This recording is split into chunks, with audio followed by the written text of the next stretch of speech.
खालसा वाहिगुरू जी का खालसा वाहिगुरू जी की फतेह। ਅੱਜ ਅਸੀਂ ਕੁੰਡਲੀ ਮੋਰਚੇ ਤੇ ਦਿੱਲੀ ਮੋਰਚੇ ਤੇ ਹਾਜ਼ਰ ਹਾਂ ਤਾਂ ਸਾਡੇ ਨਾਲ ਦੀਪ ਸਿੱਧੂ ਨੇ। ਇਸ ਮੌਕੇ ਇਸ ਮੋਰਚੇ ਨਾਲ ਸੰਬੰਧਿਤ ਬਾਈ ਨਾਲ ਕੁਝ ਗੱਲਬਾਤ ਕਰਦੇ ਹਾਂ। ਭਾਈ ਜੀ ਸਭ ਤੋਂ ਪਹਿਲਾਂ ਸਤਿ ਸ਼੍ਰੀ ਅਕਾਲ ਜੀ। ਸਤਿ ਸ਼੍ਰੀ ਅਕਾਲ ਜੀ। ਹਾਂਜੀ ਵੀਰ ਜੀ, ਜਿਵੇਂ ਕਿ ਕੱਲ ਇੱਕ ਇੰਟਰਵਿਊ ਆਈ ਹੈ ਕਿਸਾਨ ਜਥੇਬੰਦੀਆਂ ਵੱਲੋਂ, ਇੱਕ ਆਗੂ ਨੇ ਸੁਰਜੀਤ ਸਿੰਘ ਫੂਲ ਹੋਣਾ ਨੇ ਸਿੱਧਾ ਹੀ ਬੋਲ ਦਿੱਤਾ ਤੁਹਾਡਾ ਨਾਮ ਲੈ ਕੇ ਜਾਂ ਲੱਖੀ ਸਿਧਾਣਾ ਦਾ ਨਾਮ ਲੈ ਕੇ ਕਿ ਇਹਨਾਂ ਨੂੰ ਸਟੇਜ ਤੇ ਨਹੀਂ ਬੋਲਣ ਦਿੱਤਾ ਜਾਊਗਾ।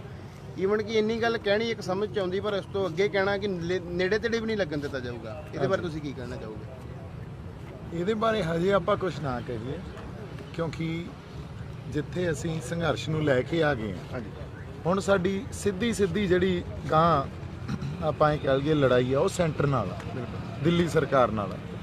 ਸੋ ਆਪਸ 'ਚ ਅਸੀਂ ਕੋਈ ਵਖਰੇਵੇਂ ਹੁਣ ਲੈ ਕੇ ਆਈਏ ਜਾਂ ਦੋ ਫਾੜ ਕਰੀਏ ਗੱਲ ਨੂੰ, ਉਹ ਸਾਨੂੰ ਮੈਨੂੰ ਲੱਗਦਾ ਚੰਗੀ ਨਹੀਂ ਲੱਗਦੀ ਇਸ ਮੌਕੇ 'ਤੇ।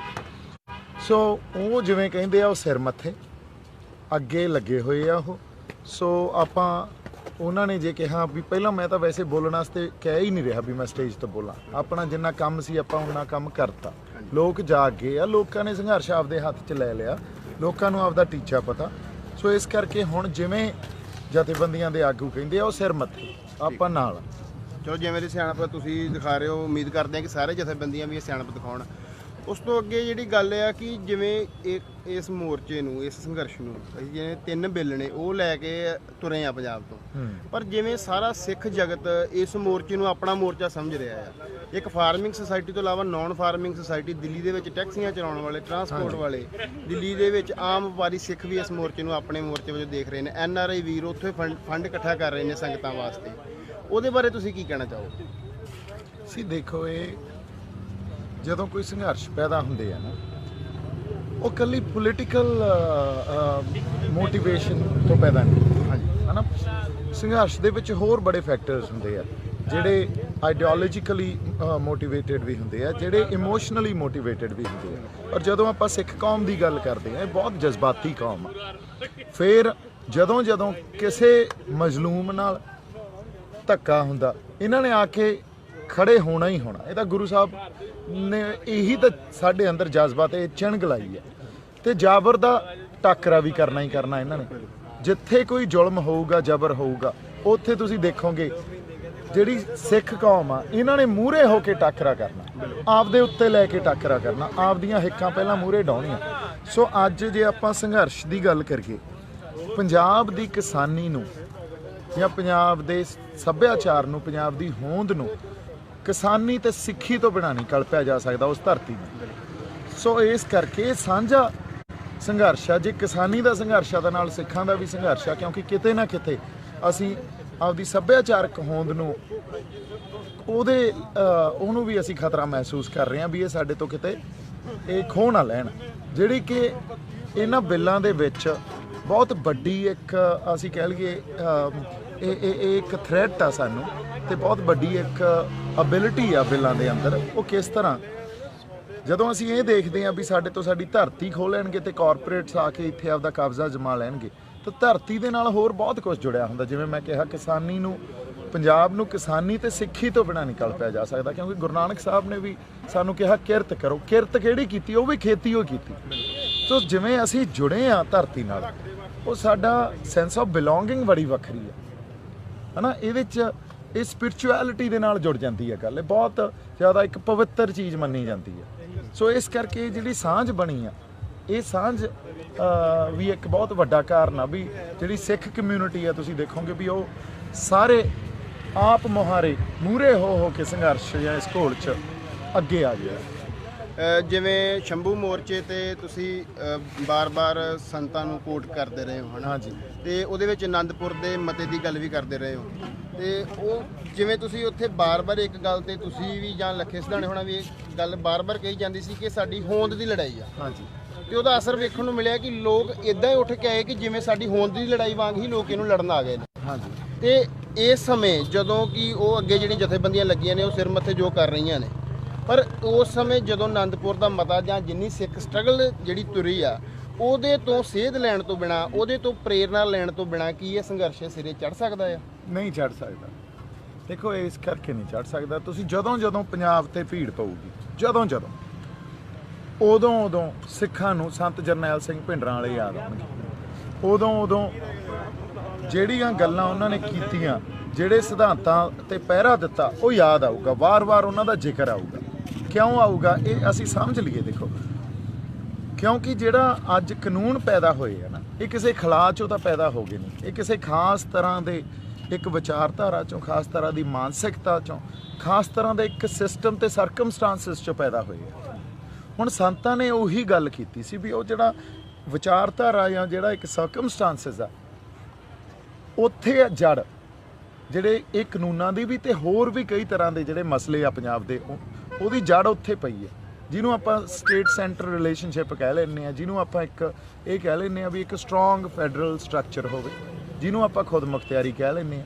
ਜੜ ਉੱਥੇ ਪਈ ਆ। ਜਦੋਂ ਤੱਕ ਤੁਸੀਂ ਸੂਬਿਆਂ ਨੂੰ ਉਹਨਾਂ ਦੇ ਅਧਿਕਾਰ ਵਾਪਸ ਨਹੀਂ ਦਿਓਗੇ ਜਾਂ ਸੂਬਿਆਂ ਨੂੰ ਉਹਨਾਂ ਦੇ ਅਧਿਕਾਰ ਨਹੀਂ ਦਿਓਗੇ, ਤਦੇ ਜਦੋਂ ਵੀ ਕੋਈ ਲਹਿਰ ਉੱਠੂਗੀ ਉਹਦੇ 'ਚ ਹਮੇਸ਼ਾ ਹੀ ਉਹਨੂੰ ਜੜ ਜਿੱਥੇ ਪਈ ਆ ਮਸਲਿਆਂ ਦੀ ਜਾਂ ਬਿਮਾਰੀ ਦੀ, ਉਹ ਜੜ ਨੂੰ ਪੱਟਣ ਦੀ ਗੱਲ ਕੀਤੀ ਜਾਊਗੀ। ਸੋ ਬਹੁਤ ਲੋਕ ਇਹ ਗੱਲ ਕਰ ਰਹੇ ਆ ਵੀ ਕੱਲੇ ਫਾਰਮ ਬਿੱਲਾਂ ਦੀ ਗੱਲ ਕਰੋ।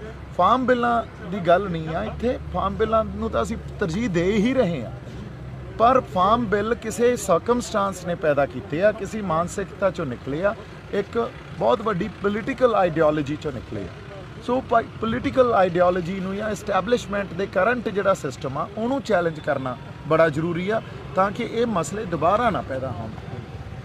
ਜਿਵੇਂ ਸਵਾਲ ਅੱਛਾ ਜੀ, ਜਿਵੇਂ ਏਡਾ ਵੱਡਾ ਸੰਘਰਸ਼ ਚੱਲ ਰਿਹਾ ਆ ਤੇ ਇਹਦੇ ਵਿੱਚ ਜਿਵੇਂ ਅਸੀਂ ਦੇਖਿਆ ਕਿ ਇਸ ਜਿਹੜੀ ਹਿੰਦੂ ਡੋਮੀਨੇਟ ਸਟੇਟ ਵਾ, ਜਿਹੜੀ ਮੈਜੋਰਟੀ ਡੋਮੀਨੇਟ ਸਟੇਟ ਵਾ, ਉਹਨੇ ਇਸ ਤੋਂ ਪਹਿਲਾਂ ਬਾਬਰੀ ਮਸਜਿਦ ਜਾਂ 84 ਵਰਗੇ ਵੱਡੇ ਹਮਲੇ ਕੀਤੇ ਤੇ ਉਹਦੇ ਉੱਤੇ ਕੋਈ ਉਹਦਾ ਅਸਰ ਵੀ ਨਹੀਂ ਹੋਇਆ।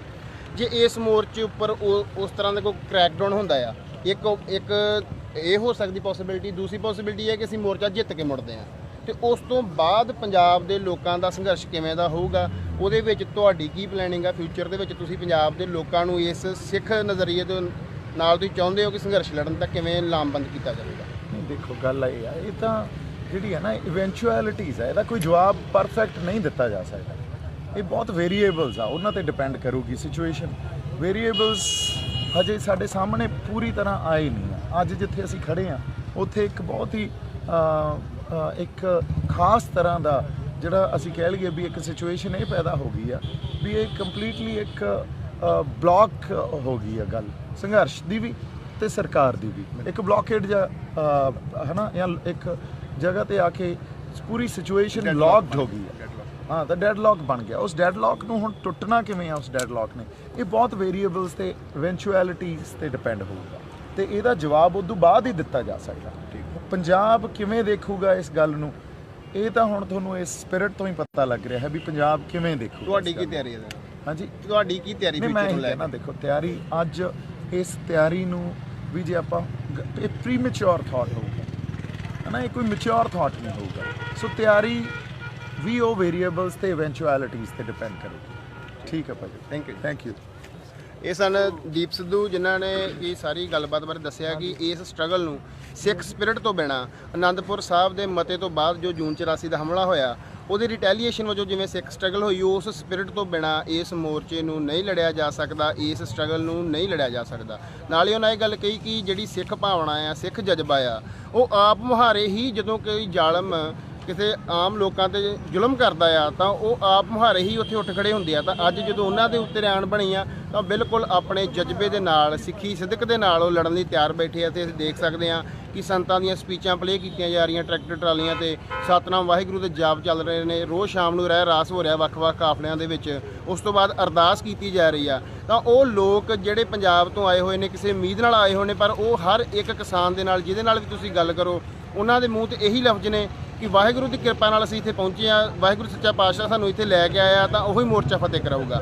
ਤਾਂ ਇੱਥੇ ਇੱਕ ਦੂਜੇ ਪਾਸੇ ਕੋਸ਼ਿਸ਼ ਇਹ ਹੋ ਰਹੀ ਹੈ ਕਿ ਸਟੇਜ ਦੇ ਉੱਤੋਂ ਇੱਕ ਬਿਲਕੁਲ ਇਹਨੂੰ ਕਮਿਊਨਿਸਟ ਰੰਗਤ ਦਿੱਤੀ ਜਾ ਰਹੀ ਆ, ਪਰ ਆਮ ਕਿਸਾਨੀ ਦੇ ਵਿੱਚ ਪਿੱਛੇ ਉੱਥੇ 1000 ਬੰਦਾ ਤਾਂ ਬਹਿ ਕੇ ਸੁਣਦਾ ਹੋਊਗਾ ਸਟੇਜ ਨੂੰ। ਪਿਛੇ ਲੱਖਾਂ ਦਾ ਇਕੱਠ ਆ ਉਹ ਬਿਲਕੁਲ ਸਿੱਖ ਸਪਿਰਿਟ ਦੇ ਵਿੱਚ ਵਿਚਰ ਰਹੇ ਨੇ। ਤਾਂ ਇੱਥੇ ਇੱਕ ਬਹੁਤ ਵੱਡੀ ਬਾਈਨਰੀਜ਼ ਕ੍ਰੀਏਟ ਹੋ ਰਹੀ ਆ, ਪਰ ਇੱਥੇ ਲੋਕਾਂ ਦਾ ਮੈਂ ਕਹਿੰਦਾ ਸਿੱਧਕ ਆ, ਸਬਰ ਆ, ਉਹ ਬਿਲਕੁਲ ਵੀ ਯੂਨੀਅਨਾਂ ਨੂੰ ਕੁਝ ਨਹੀਂ ਕਹਿਣਾ ਚਾਹੁੰਦੇ। ਉਹਨਾਂ ਦਾ ਫਿਲਹਾਲ ਮਕਸਦ ਜਿਹੜਾ ਹੈ ਉਹ 3 ਬਿੱਲ ਵਾਪਸ ਕਰਾਉਣਾ ਆ, ਪਰ ਉਹਨਾਂ ਦੇ ਵਿੱਚ ਸਿੱਖੀ ਦੀ ਸਪਿਰਿਟ ਆ ਜਿਹੜੀ ਉਹ ਵੱਡਾ ਇੱਕ ਚਿੰਤਾ ਦਾ ਵਿਸ਼ਾ ਹੋ ਸਕਦੀ ਇਸ ਭਾਰਤੀ ਸਟੇਟ ਵਾਸਤੇ। ਇਸ ਤੋਂ ਇਲਾਵਾ ਜਿਵੇਂ ਕੱਲ ਗੁਰਪੁਰਬ ਮਨਾਇਆ ਗਿਆ, ਉਹਨਾਂ ਸਾਰੀਆਂ ਚੀਜ਼ਾਂ ਜਿਹੜੀਆਂ ਨੇ ਉਹ ਸਟੇਜ ਨਾਲੋਂ ਤੇ ਆਮ ਲੋਕਾਂ ਦੇ ਵਿੱਚ ਇੱਕ ਐਡਾ ਵੱਡਾ ਗੈਪ ਆ, ਉਹ ਗੈਪ ਕਿਵੇਂ ਪੂਰਿਆ ਜਾਊਗਾ, ਇਹ ਸਿੱਖ ਇਸ ਸਟਰਗਲ ਨੂੰ ਕਿਵੇਂ ਲੈਂਦੇ ਆ, ਉਹਨੂੰ ਇੱਕ ਡੀਲੀਨੀਏਟ ਕਰਨ ਦੀ ਕੋਸ਼ਿਸ਼ ਹੋ ਰਹੀ ਹੈ, ਲਾਈਨ ਤੋਂ ਉਤਾਰਨ ਦੀ ਕੋਸ਼ਿਸ਼ ਹੋ ਰਹੀ ਹੈ। ਜਿਹੜੀ ਸਿੱਖਾਂ ਦੀ ਚੜ੍ਹਦੀ ਕਲਾ ਆ ਉਹ ਸਟੇਜ ਤੋਂ ਪ੍ਰਗਟ ਨਹੀਂ ਹੋ ਰਹੀ। ਇਹਦੇ ਬਾਰੇ ਸਿੱਖ ਕੀ ਭਵਿੱਖ ਦੇ ਵਿੱਚ ਫੈਸਲਾ ਲੈਂਦੇ ਨੇ ਇਹ ਵੇਖਣ ਵਾਲਾ ਹੋਏਗਾ। ਵਾਹਿਗੁਰੂ ਜੀ ਕਾ ਖਾਲਸਾ, ਵਾਹਿਗੁਰੂ ਜੀ ਕੀ ਫਤਿਹ।